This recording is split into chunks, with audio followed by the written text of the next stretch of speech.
सीधे लिए चलते हैं ई गवर्नेंस पर आयोजित हो रहे 25वें राष्ट्रीय सम्मेलन में, जहां इस वक्त एलजी मनोज सिन्हा संबोधित कर रहे हैं।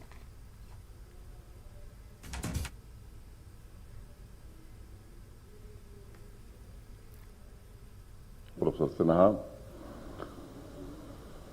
Commissioner secretary IT department Prernapuri, मंच पर विराजमान सभी सम्मानित महानुभाव, सभागार में उपस्थित विशिष्ट जन, देश भर से आए हुए प्रतिनिधिगण, देवियों, सज्जनों और मित्रों, मुझे अत्यंत हर्ष की अनुभूति हो रही है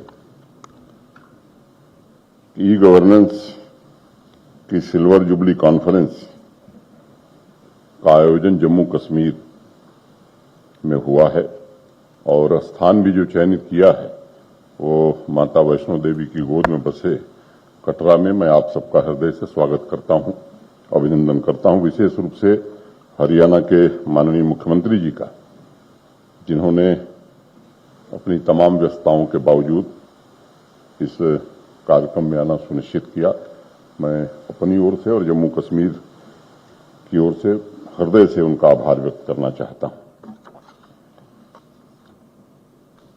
जम्मू कश्मीर के डिजिटल ट्रांसफॉर्मेशन के प्रोसेस में माननीय मुख्यमंत्री हरियाणा और उनकी पूरी सरकार ने जिस शिद्दत के साथ योगदान दिया है, उसके लिए एक बार और मैं कृतज्ञता ज्ञापित करता हूं। आज हरियाणा और जम्मू कश्मीर के बीच आईटी सेक्टर में नॉलेज शेयरिंग, कैपेसिटी बिल्डिंग तथा फ्यूचरिस्टिक कोलैबोरेशन के लिए अभी आपके समक्ष एमओयू साइन किया गया है।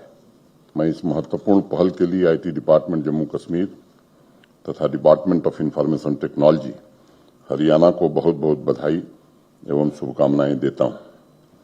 मैं बात शुरू करूं इसके पहले दो तीन छोटी बातें मैं करना चाहता हूं। आप सबको मालूम है कि सबसे पहले डिजिटल सक्षम समाज और जन आधारित अर्थव्यवस्था वाले देश के रूप में डिजिटल भारत कार्यक्रम को आदरणीय प्रधानमंत्री जी ने आगे बढ़ाया। मैं भारत सरकार का आभारी हूं जिन्होंने हमें यह अवसर दिया है। मुझे विश्वास है कि नए युग का प्रारंभ करने वाले इस कार्यक्रम के सफल कार्यान्वयन से पूरे देश को एक नागरिक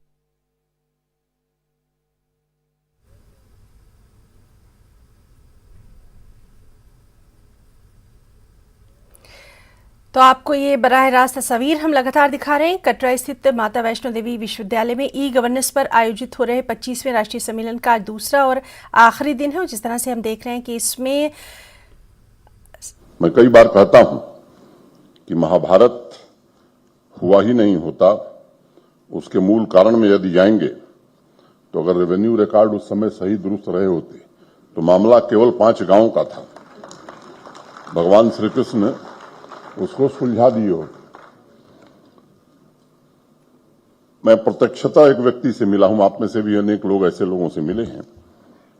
मुझे मिले, उन्होंने कहा साहब 2014 की पेंशन मुझे मिल गई, 2012 और 13 की नहीं मिली, क्योंकि वो कह रहे हैं कि साहब आप जिंदा थे कि नहीं थे, इसका सर्टिफिकेट प्रस्तुत करिए। ये कुछ उदाहरण हैं। आजादी के बाद भी हम पुरानी व्यवस्थाओं को ढो रहे थे। और अगर एक नमूना मैं और बताऊं तो आपको हंसी आएगी। और ऐसी व्यवस्थाओं को बदलने में दशकों लगा दिया हमने। 6 महीने के बच्चे से भी कैरेक्टर सर्टिफिकेट हमारे देश में मांगा जाता था। उसे खत्म करने में लंबा समय लग गया। लेकिन यह देश कृतज्ञ है भारत के सम्माननीय प्रधानमंत्री आदरणीय नरेंद्र मोदी जी का, जिनकी दूरदृष्टि के कारण पूरे देश में और विशेष तौर से जम्मू कश्मीर में बहुत सारी गवर्नेंस की योजनाओं को न केवल उनकी रूपरेखा बनाई गई है, बल्कि काफी हद तक उन्हें सफलतापूर्वक क्रियान्वित भी किया जा रहा है। इन योजनाओं की मदद से एक पारदर्शितापूर्ण और कार्यकुशलता के साथ, समय पर उपलब्धता के साथ जन सेवाओं के प्रभावी निष्पादन को निश्चित रूप से बढ़ावा मिला है। दूसरी ओर, जैसा मेरे पूर्व के वक्ताओं ने कहा, ट्रांसपेरेंसी माने भ्रष्टाचार मुक्त, अनियमितताओं से मुक्त एक व्यवस्था मिली है जिसमें सामान्य आदमी अपना जीवन जी रहा है। और इसी का परिणाम है कि ढेर सारे नागरिक और उनकी अपेक्षाएं भी बढ़ने लगी हैं। ये सच है कि हमने देरी से शुरू की, हमारे मुख्य सचिव बता रहे थे। 28 अक्टूबर 2020 की तारीख मेरे स्मृति पटल से हटती नहीं है। वो अक्टूबर का अंतिम शुक्रवार था। मैं श्रीनगर में था और मेरी आंखों के सामने 217 ट्रकों में फाइल लद करके श्रीनगर से रवाना हुई। उस समय जो चीफ सेक्रेटरी थे